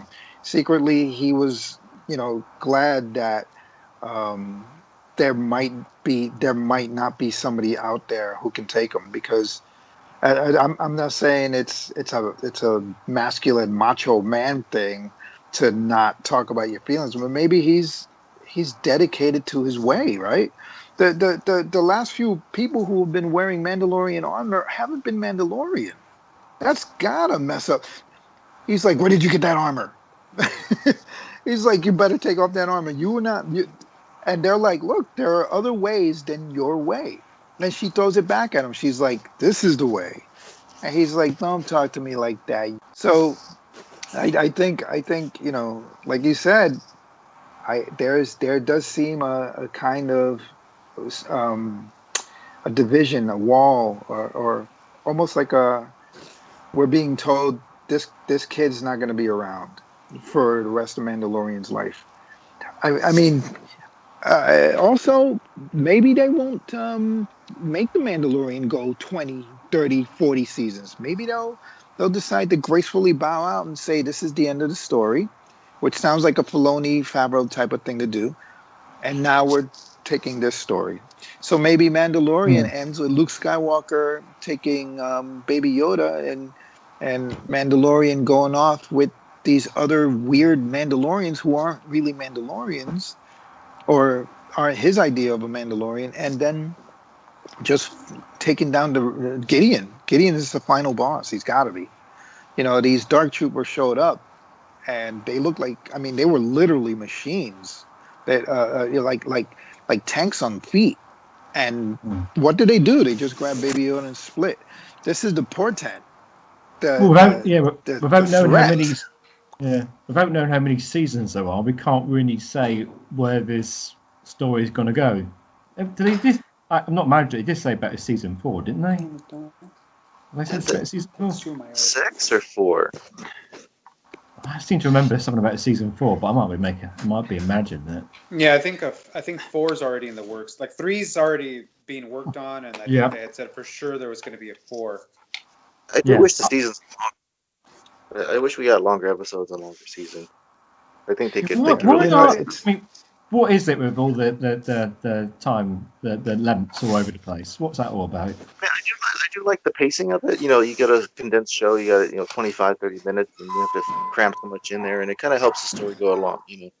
But yeah, I just you have time to breathe on TV. To map out the show and to let spend the whole 40 minutes of a character walking around looking at stuff. But you can do that, but maybe that's just not Star Wars pacing. Maybe that's why it's kind of different than any other TV show. I mean, apparently the pacing works because people love the show. So, I guess that's kind of like what you were talking about earlier. Like this being a really good Star Wars episode. I think it has to do with the pacing. Like the story, no explanation, show up, everybody fights, and then you have this and that happen, stuff blowing up, and I think this was our holy crap, everything's on fire episode. It is fascinating to see how they're taking their time. They'll set up Gideon at the end of season 1, and then the middle of season 2 they'll show it. It is just like you said. The pacing is very strange. It's a little nerve-wracking because subversion of expectations. I mean, they're really making this thing weave into like the overall Star Wars universe. I mean, the films, the animated shows. There's people that bothered watching Clone Wars or bothered watching Rebels or anything, but it directly ties into all that stuff. It's tying into the new trilogy. It's tying into the OT. It's tying into the PT. It's tying into everything. I just can't wait for Snoke to show up at some point because that's kind of where it's leading to. Like Yeah. Right. I know people are saying that they don't want that, but I mean honestly, I think you need that. Part of the natural. It's part of the natural progression. We know where it's all going as far as the universe. I mean, I don't see why you wouldn't want to already start kind of planting those seeds or kind of showing the beginnings of it. We don't need to delve that deeply into it, but I mean to tie it in. Tie it in. To tie it in, I think it's a great thing to do. So I'd rather get tie-ins on TV shows than in books. I mean, honestly, like I'd rather You know, we don't need to get to where we see the creation of a Snoke, but know that at the end of this or whatever, that's the tie-in that leads to that. We don't need the how and the path. We just need to okay, that was all going to be used, and that's how we get to a Snoke in the sequel trilogy. Yes, exactly. You know, to that point, I might have been reading it wrong, but maybe what Boba Fett meant that the Empire is back, Ron, is that they're back in the Outer Rim, because she says, "Wait, this is New Republic territory. So what are they doing out here?" And sure enough, that's a good call. Yeah, that's so. I might have read that wrong. Oh my goodness. I mean, who else? Like you said, who else is gonna? You don't have to butt up right against the sequel trilogy, but you can go pretty friggin' far with this whole storyline. There's stuff in the Outer Rim and the unknown regions. You know, maybe we'll see Phasma somehow tie in. You know, that Thrawn's in play. I think it's not separate timelines, but two separate areas of the galaxy. Because Thrawn's not in the sequel trilogy at all, and not in the mix, not a thing. Not not part of the Emperor's whatever. So, but he's out there. So yeah, I think somebody said it was a very interesting point that this is the Filoni verse. It's part of Star Wars, has Star Wars stuff, whatever, but it's the Filoni verse that is going on over here, intersects a little bit. And it has to very deftly deal with the lack of intersection. Like, if Ahsoka's around, why doesn't she help the rebels in A New Hope? That type of stuff needs to have some addressing that sits well with all of us. It's the large small universe. There are people. Let me just finish this thought real quick, and then I'll mute myself for the rest of the call because I'm talking a lot. But there's this. I think that there's an appeal to the saga storytelling, where, like you said, everything's on fire, the Empire is back, and not that they necessarily have to be different, but there are people who love the small storytelling. Din Djarin, the foundling, is also a foundling like Django was. That the personal stories, it's hard for one Star Wars thing to cover both, right?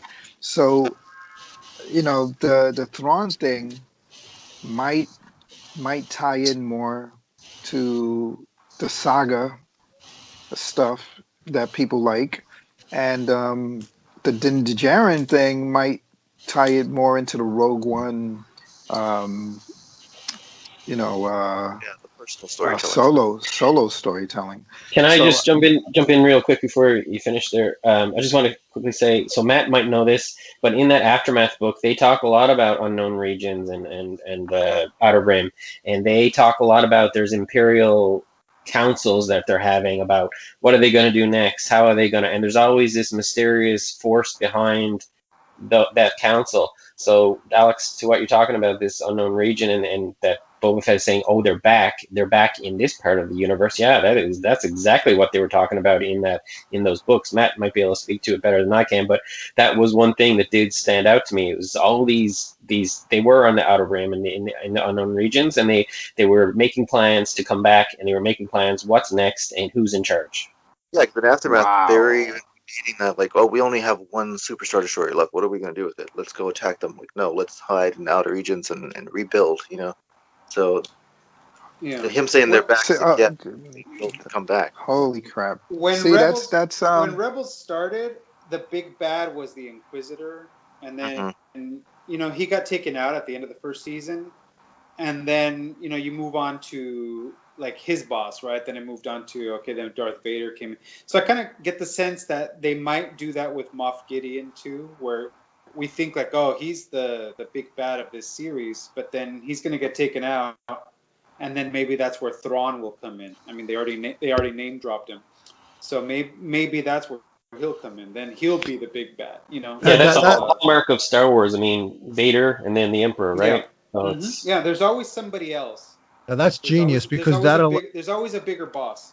that allows for some multiple seasons, and then the Darksaber gets back in Bo-Katan's hands, and Mandalorian's sort of wrapped up, and then go to the next big boss, which is Thrawn, and wrap him up at the end, and deal with him as a character, so to speak, as to why he doesn't exist in the sequel trilogy or something. Yeah, that works well. Why does he need the sniper guy? I didn't get that. Who? Oh. Mayfeld, yeah, they want Mayfeld because he wants information about the Imperials. I think he knew how to track. He was an ex-Imperial. Yeah. He was going to help track, and you need to get to either 7 or 12. It's debatable as to which number he's trying to get to. Okay, so see, Yeah. so you just we just divined the course of the Mandalorian for the next few episodes, maybe the next season, right? At least the villains. Getting the band back. No, but even getting the band back together to break out Mayfield to find Gideon. All right, so there it is. It's the Magnificent Seven to get to Mayfield, and then Mayfield and some others get the Dirty Dog. Can's not very far. Yeah. So but next time we do Senate, you guys, we're gonna have the season ended, right? Because it's going to be January. So, do you guys think Gideon's going to survive the season, or you think he's going to die? Survive. We haven't seen him enough. He's gonna twist his mustache. He's gonna twist his mustache and duck out the back door. Yeah. It's all going according to Thrawn's plan, anyway. Everything's going to his plan. Or a cliffhanger as to whether he makes it or not. There's going to be some sort of cliffhanger. Yeah, I agree. I think the end of the season will definitely end on a cliffhanger, for sure. And I think Gideon, I think he'll survive. Yeah, how cool would it be to be like a Star Wars fan that just watches the movies, you skipped all the shows, and now you're learning about all these cool characters, and you don't have to wait week by week to watch a Clone Wars episode. You can just go watch it all now. You can watch all the Rebels and learn. That's beautiful. That's Ron talks about the entry point for Star Wars for different generations. Yeah. And this is I couldn't.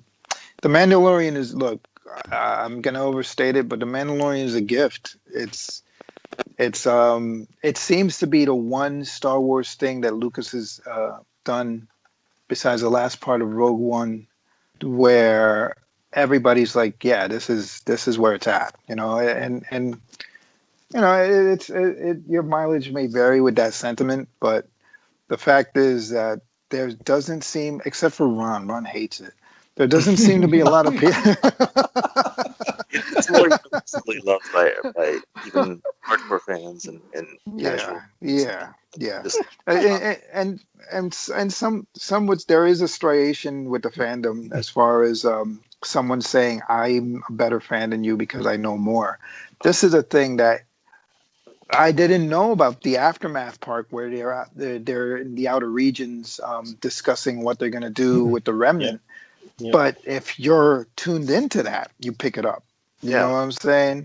So some people might say, "Oh, that's fan service for the." Is it really? If it gives, like, let's say you went to a party and you see your ex-girlfriend with some guy. He doesn't know that you're her ex-boyfriend, but you give her the wink, and she's like, "Yeah, I'll meet you over here after the party." Only you and her have that connection. You know what I'm saying? So there's people that are watching The Mandalorian, and it's surface level, it's excitement, it's entertainment, and there are other people that are watching The Mandalorian, and they're like, "This is awesome!" Right. Those posts are like the filler post. It's an easy target. There's no headiness to posting this is a filler episode. Fan service. Yeah, we all identify it. We all see it. We all know it's fan service. It's fine. There's no need to point it out. There's nothing wrong with it. It is what it is, and let it be a thing. But people, it's such an easy thing to post about and say, get online, and I just discount those because there's not a lot of thought put into them. There's not some questioning to any of that. Yes, you identified it. Yay for you. It's anything. Oh, Ron. Can I just say to? Oh, sorry. Go ahead. Oh no, I was just saying, telling Ron. Going back to the beginning. Yeah, when I saw that ship coming out of the atmosphere, I'm like, that's Boba Fett. It's Boba Fett. He's coming. Boba Fett's here. Yeah. I wanted to say to Ricky, to your point about this kind of being the golden age, right, for Star Wars fans, or for even especially for new fans, that everything's there, it's ready to go. Yeah. You've got decades worth of material, but you know what? Can I say that I think for us, all of us here, especially, we've been around for a long time. I think part of the connection, the strength of the connection that we feel to Star Wars has come from the wait between movies, the wait between books, the wait between comics, the wait between, even right now with The Mandalorian, right? Week to week. If you take all that time, all that time that we spend thinking about the stuff, breaking it down, you lose that when you have it all available instantaneously. Because you just binge it all, and you just, you can't even absorb it all, I don't think. It's like you watch it. So I think it kind of lessens the impact. So that's why I see a lot of newer fans, you get a lot of the meh, or, oh, that's what that was all about, Yeah. But for us, it's the prime example of that, I think, is Boba Fett. If you are newer to it and you just watch Boba Fett, he's got 5 minutes of screen time throughout the trilogy. But for us, he appeared, he was something new, something very intriguing and exciting. And then we had 3 years or however long it was for everybody, to think about him and try to, who was that guy? What was his deal? And, but so I think that's just, there's two sides to it. It's really great that everybody has everything instantaneously and at their fingertips. But I think that they're missing out on what we got, through the wait for everything. It's a very valid point. There's some value to those years on end. We got to ruminate on what Fett was, or who that, even stormtroopers, even Vader. We got to ruminate for years on, were the stormtroopers people under there or robots? Was Vader, did he die? All that sort of stuff. And a new fan has the entry point, has it all at their fingertips. But very, very great, astute point that they're missing out basically on that.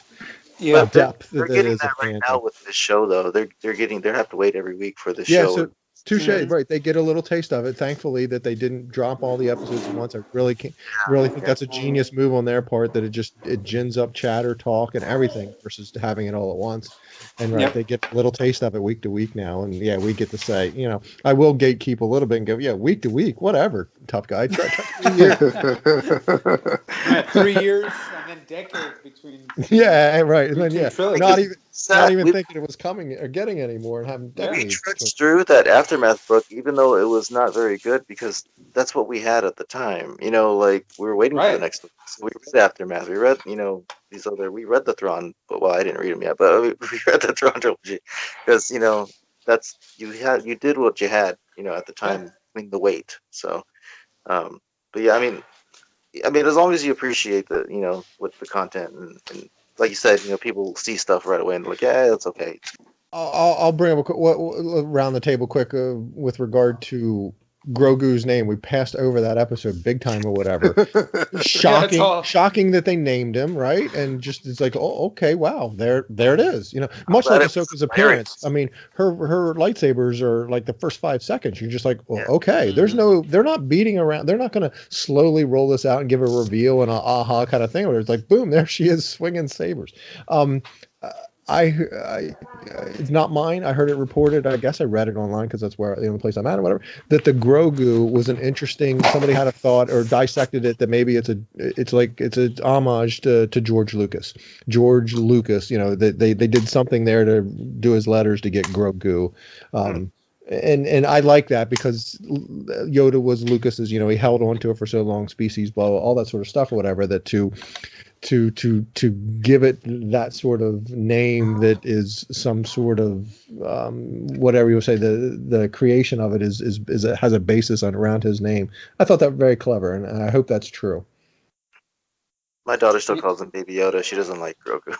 It's hard to say. I find it hard to say. Yeah, I always say Go Gru. I keep saying Grogu. Grogut. Go Groot. Groot. Nice. Yeah, it's I like it. I like that they used it to create a deeper connection between the baby and Mando, right? Yeah. Because when I was a new father, the greatest thing in the world is to have a child finally get to the age where they respond to their name, where they look at you when you say something, when you call them, it kind of completes the bond, because when babies are born, they're just bumps on a log, basically. They're just pooping, eating machines that cry with the least convenient moments. But when they show Mando in the cockpit, I always, I'm constantly trying to bring it back to Star Wars. When they show Mando in the cockpit, and he's like, Grogu, and he looks, and he says, Grogu. The fascinating part about that, actually, I had the subtitles on. They did Grogu, and I think the second time they put a question mark after it because nice. the tone, the inflection, in the Mando's voice was Grogu. The way we all interpret that and know that, but text sometimes. I thought it was fascinating that they put the question mark after his name. He's like, "What do you want?" He's like almost like he's been with this kid for so long, and they've been in peril, and they obviously have a bond. When that Quarren hit the pram into the water and a monster immediately ate it, Mandalorian didn't even think that his armor was going to bring him to the bottom of that pit. He just jumped in. He doesn't have a rebreather. This guy jumped in at risk to his great personal risk to his own life, and they closed the gate over him. So in that episode, the other Mandalorians though jump in and get him. So why they had something that he didn't? They had some way to swim around under the water, or otherwise. No, they flew up. Then they fly up. They jump in the water and go get he says the baby there. Oh. And the other chick, not Bo-Katan, but the other one jumps in. I found that interesting because she jumped in swam around or something to go get it. That is interesting. Their armor might be different. You see some lightning bolts. You see some laser blasts underwater or whatever, and then she comes up with it. It was just another interesting. I would, my in-universe explanation would be that their armor is more refined than his. You can see that his stuff is all bulky and just like made in a foundry in a basement. He may have never had to deal with water before either. It's funny you should mention that because in the cockpit when she's telling Mando go find Ahsoka Tano, I think she takes off her helmet and you hear that little hiss, that snap hit sound that Vader has. Wow. So maybe hers is steel. The vacuum seal. Wow. Yeah. Check Yeah. that out. I was doing my rewatch of Clone Wars, right? We got to those episodes on Mandalore, and Free Vizsla created a factory on the moon so that way he can make Mandalorian armor. They were making best Wow. they were making. So he has the lava and all that stuff, and I'm like, this is like watching the show. Like I forgot about all this. And like That's amazing. they have like those of Bo-Katan's armor, those the blue stuff. The callbacks are amazing. It's so like I was saying. I think Grogu. It's now a personal connection for the Mandalorian, and how do you demonstrate empathy in a visual medium? You have your avatar, who is the Mandalorian, now has a personal and deep connection and a named connection to his charge, to the thing that he's been questing. So that it's the name is kind of clunky. It doesn't sound. Hello. Maul clunky? Oh, yeah. Sorry. I'm so sorry. I apologize to each and every one of you individually. Dad jokes. You know what? Sorry. Ron, you're a maniac, dude. You're a madman. No, but yeah, so there's definitely naming the character is another way that we can get in with the story of the Mandalorian. So filler episode. maybe there's not a lot of shooting. Maybe there's not a lot of ship blowing uppy, but You don't need the episode. right, Yeah.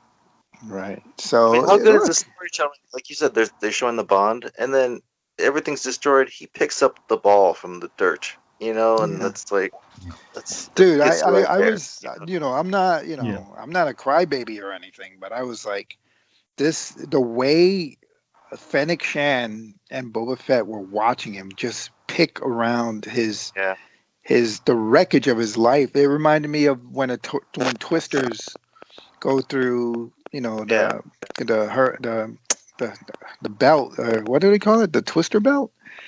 Whenever you have a hurricane alley, whenever you have a tornado alley, whenever you see people looking for their cat and their kid finds a doll that's in the rubble that used to be their bedroom, Mandalorian is, you know, he's Arrested Development. He grew up in a coven of people who had almost no contact with the outside world. It's almost like he was in a, I want to say that somebody else said it, but it's like when the Amish take their little walkabouts and they go to the city and they get that taste of what it's like to. And if you want to return, you can.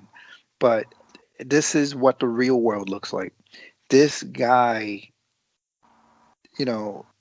his ship was his ticket to other worlds, but he never stopped to see the worlds. It's like, from one bounty to the next to the next.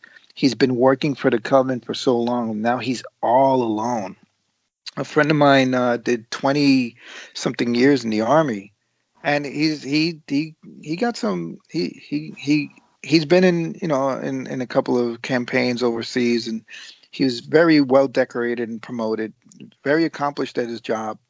But when he retired, it's like he had to learn how to live, because the army provides you with barracks, provides you with food. Sometimes it provides you with entertainment. It's your purpose. It's your whole thing. Mandalorian has been in this coven until he's 30 years old. I'm not sure how old Pedro is, but he's essentially a kid, and they put him in charge. Like, he's like, when the armor is like, you're a clan of two.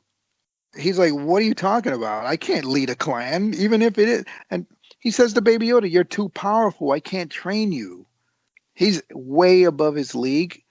And when Fennec Shan, these two aged warriors who have done their dirt, Boba Fett's covered in scars. He's a little, he got a little spare tire around his armor.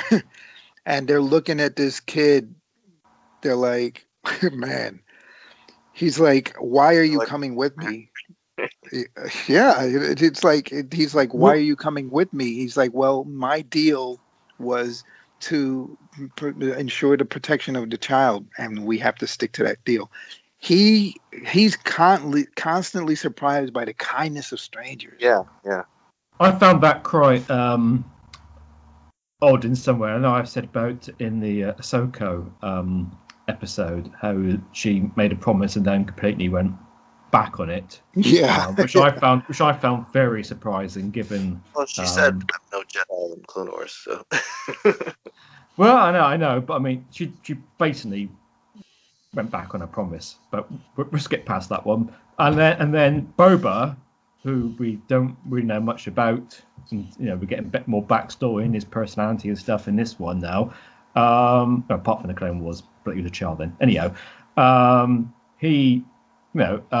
Mando doesn't actually formally agree to his deal, but yet he says he's going to keep to it at the end anyway, because he stole the armor anyway, and even though Mando didn't agree to it, I mean, it's a bit. I mean, technically, Mando didn't agree to it. He nicked the armor, so there isn't really a deal there.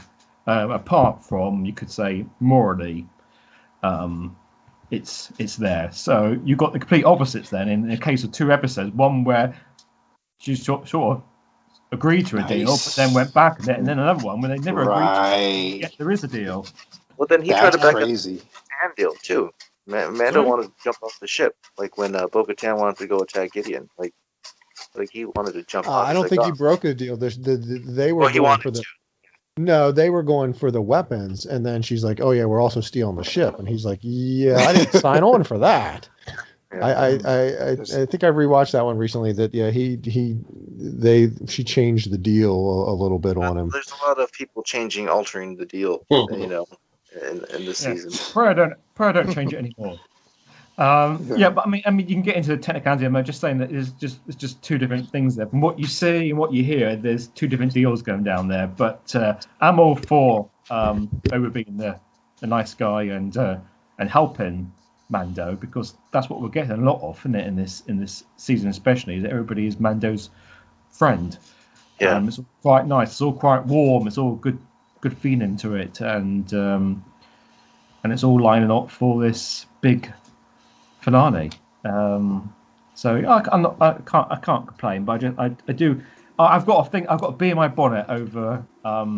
This is completely off Star Wars topic, but I've got to be in my bonnet about people giving their word and giving their promise, and that I always think, when I promise something, that really means it. And so I never say the words "I promise" unless I'm absolutely 100% going to do it. Well, yeah, and I've got that my moral saying that I read somewhere. I think I'm not sure where it comes from, but there is a saying that a man without his word is a beast. And so I take it very seriously when people promise something and they don't keep to it. It's like, well, I can't trust you anymore, sort of thing. There is something to be said. This is a fantasy story. I know you can't go take it around too seriously, but I am analysing those deals, shall we say, more than most might. Well, aren't those the things that make the story, right? But whether or not a character is trustworthy, I think you pointed out an excellent observation that the one who kept his deal was someone with no affiliation, who has no connection to what the Mandalorian has. Boba Fett is out of duty and honor, keeping a deal that in spirit was intact, but it was broken because of the attack and such. And yet Ahsoka, she used Mando. She knew by looking at him that she wasn't going to be able to train Grogu. She so I don't even think she's in the training business.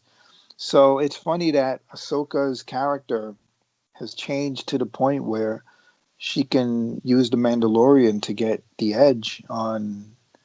I don't know. I might be misreading this cue too, but it seemed that she was like, "This is someone I can use to my means," and it goes back to the whole "I'm no Jedi" thing. But maybe that was part of the lie, of the implied promise that she broke. I hadn't thought about it. I hadn't thought it like that. Yeah. She's like the same as Din, though. She was raised in this environment where she didn't know about the real world, and then we learned on this past season, the Clone Wars. She was out in the lower levels of Coruscant, see how other people lived, and actually live for the first time, and try to, like you said, she had to try to figure out how to eat, how to do this and that. So she's seasoned now that we see her in Mando. So she has these tricks, and yeah, she goes back on deals maybe, and she doesn't outright think that she's not a Jedi to him, right? Which is right. a line itself. Yeah, she does let him think that he's a Jedi, that she's a Jedi. So, and that says a lot. That's true. She never once says that she's not, does she? No. I think they might have done a reaction shot whenever he said you're a Jedi. Well, I'll have to rewatch that. Did he ask her if she was, or did he just say, "I'm tasked with bringing him or returning him to"? Well, but the magistrate says I have Jedi problems, or a Jedi is plaguing me. Well, but that's all Ahsoka not saying. No, sorry. It goes back to what he says to Bo-Katan. He's looking for a Jedi, and she said, "You can find a Jedi, Ahsoka Tano." So it's sort of implied that she's a Jedi. I don't think there's any discussion. I was having contention. Never flat out said, "I'm going to send you to my friend the Jedi." She just said, "I think I know someone who can help you," or something along those lines. I know someone. And then she said, "Go see Ahsoka Tano," but she never said, "Go see Ahsoka Tano the Jedi." No. But Mando sort of assumes that assumes that, right? Yeah, the magistrate. Yeah. The episode was called The Jedi. I was taking issue with. I don't think Mando knew that though. The statement that Ahsoka never said she wasn't. You know, that she the implication that she was being untruthful or misleading, whatever. I don't think I'm positing that I don't think that's the case. I don't think Ahsoka was ever in a position to say I'm no Jedi or to say that I am a Jedi. You know, it's all implied or whatever. And as you guys just mentioned, but I don't think he asked her, or I don't think there's anywhere where she was untruthful, I guess is what I'm trying to say. Was she? I'm wondering. No, I need to rewatch it. The two Jedi that she grew up around and learned from were the two biggest liars in the Order.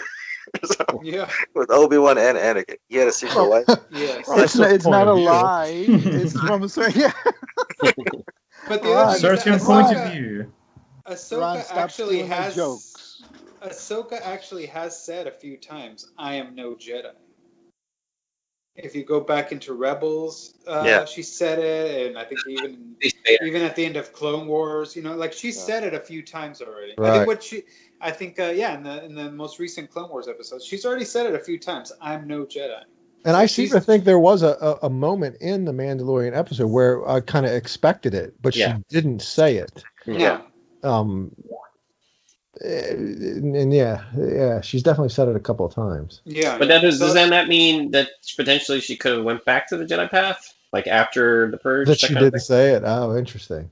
Does she no longer feel that? Top with Luke. Luke's not even there. He's running around looking for artifacts at this point. Yep. He's not even training his sergeant school yet. Because in that final season of Clone Wars, it's very close to her going back. I think she even infers as much, or she says as much, because there's a hologram, and Mace Windu says, "If you're a citizen, you can't see this." And she's still a citizen. She says, "I'm," and then ultimately she has to leave the room or whatever. So it was very close to her making that choice to go back. So maybe she did. Does the sequel trilogy, does it say if Luke's Academy, was that his first class, or was he already doing that for a while? Because there's a big 30-year gap between this show and Kylo Ren. You know. Yeah, and that Rise of Kylo Ren book, I can't remember if they actually put in the timeline of when that is. I can't remember if it's 10 years later. Yeah, I'll have to go back and look at that.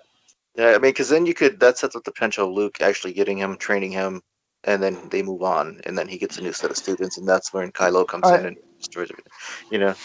I think that they're setting up the Snoke clone as a way to kind of set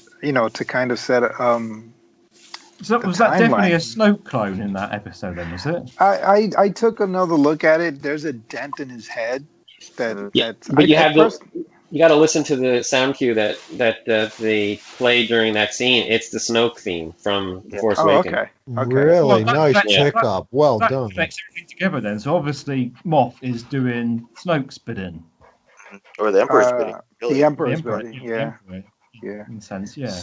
But bidding or trying to get in good graces? Well, maybe bidding, because he is chasing after the child. Yeah, he's trying to get him resurrected. So Project Resurrection from the game. Wow. They did bring somebody back in the game, and that was part of the Emperor's plan. He was experimenting with that, bringing dead people back to life, type of thing. But I mean, spoilers for Battlefront 2 if you haven't played it. But I haven't played it, but I've watched all the story online. Yeah, so that's how I get my kick. Anyhow, we are miles over time. Oh yeah. So. I'll leave us with this. I'll point out a small modicum of truth to the rumor. So my sister-in-law, who's not a huge giant Star Wars fan, but watches it because of her 8-year-old nephew or whatever, she's an artist. She builds things out of cloth materials, whatever. So she understands body mechanics and all this sort of stuff, whatever. She's picked up now in the past 2 episodes that she's questioned, without knowing the rumor, she thinks it's a different actor under the suit. I was very surprised to hear her say that. I was like, oh, well, let me tell you something. There's a bit of a rumor out there of something like that or whatever. So it was fascinating for a lay person, if you will, so to speak. There's nothing of the rumor that has picked. Right? that has picked up. No, not the fight scene stuff, just the other thing. Because I asked her, what is it? The voice, the mannerisms, the body style, whatever. She's just like, yeah, it's the mannerisms, the walking, just all these things, whatever. Just I think there's a different actor in it. I was like, oh, interesting. So throw that out there if that ends up becoming more truthful than not. I hope This not. is for the Mandalorian you're talking about, or Yeah, for I'm sorry. Yes, for the Mandalorian. There's a bit of Who's a the first rumor. person that appears in the credits? But yeah, I mean, there's been I think there's like 3 people in that suit. There's Pedro Pascal, who's another man, and then there's like two other guys. There's one of them is John Wayne's grandson. Yep. For stunts. And then there's like another guy that does, I think, Lateef. Yeah, he does Lateef the Carter, fighting. I think it is. So I mean, yeah, there really are like 3 people in the suit. Is that what she's talking about? Just so no. When I asked her about it, it was more so the acting type of scenes, because I said, well, they're stunt doubles. She's like, yeah, I know, but the other types of scenes where we don't think there would be stunt doubles, type of scenario, whatever. And I'm putting out there, in case you didn't know, the small little rumor that's kind of buzzing around that something happened mid-season with Pedro. He was in a pain on the set or something, and had to replace him or something. Maybe one show they did or something like that. We'll find out about it years later. He was filming Wonder Woman. He has a new show on Netflix coming out, which is a Robert Rodriguez show. It's an extension of Shark Boy and Lava Girl. I think he plays a character in there. So yeah, he's busy. He's constantly in stuff. The only problem I have with the rumor about him being a pill and got kicked off set or whatever was you need his voice. How would you I think tick him off or him tick off or whatever and storm off the set or whatever, but yet still getting, I mean, contractually obligated, obviously, but yeah, I feel like that was just a rumor that got started, probably because he is working on other things. And the other two, the other names that are being mentioned. People are like, oh, he's already doing another shoot. Sorry, I think the latest podcast I listened to talked about how in season 1 they only ever listed Pedro, but now these new episodes are listing in the credits multiple people in the suit. Giving credit where credit's due. So maybe that was somebody took that saw the credits being and ran with it, saying, "Hey, wait a minute, something must have happened. Why do we have these other names?" Did they say those people are playing the Mandalorian, or they just have the names listed? Because there's been lots of character actors in suits and stuff in this season, like puppets and not puppets. So like, I don't watch the credits. Don't get into the minutia that much. I'm just going with what I heard reported or whatever. That it sounded like to me it specifically was in the credits that this guy, that guy, and the other guy played the Mandalorian, not just a list of character actors. Yep, TikTok. All right, Steven, take us out. We are out of time, folks. Hey, take us out out with the Senate music. What happened to the music? The intro. We'll fix it in post. We'll fix it. I forgot. This is why we've got a big green screen around us. All the special stuff we're putting afterwards. This is the last Senate of the year. Oh God, it is. The next one will be the 3rd of January. Unbelievable. 2021 is starting. We might have to have a special one after the finale, perhaps. That would be 18th. That'd be the 18th, wouldn't it? The last one. Don't think we can hold our water till the next Senate.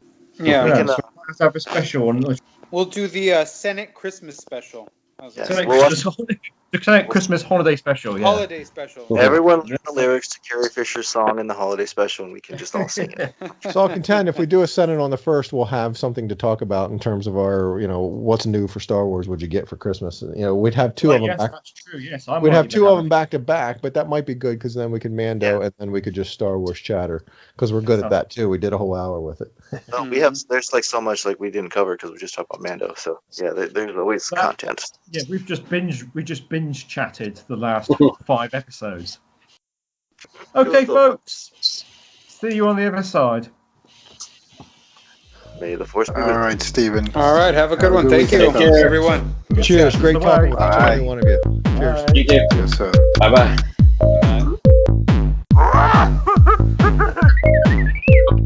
Go switch off.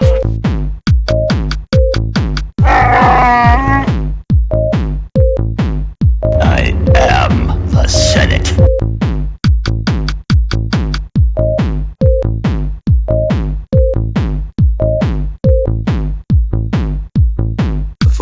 with you.